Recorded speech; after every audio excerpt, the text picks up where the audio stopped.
Morning. ये मेरा तो सब छोटा से फार्म है। हम आनो ये लैंड रेस और लास्ट वाइट का जो क्रॉस है, F1 लैंड रेस और लास्ट वाइट फीमेल है। लगभग 48 kg ऐसे तो। और फिर ये यूरोप फीमेल है, ये भी लगभग 50 kg होगी। और ये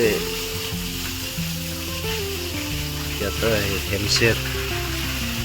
हेमशेर बोल के लिया था।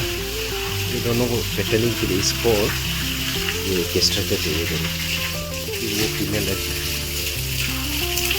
रखा है, छोटा लिया था इसको पिगलेट। ये अभी लगभग 25-26 का होगा फीमेल है। फिर ये केस्ट्रेटेड दोनों जो लगभग 27 है।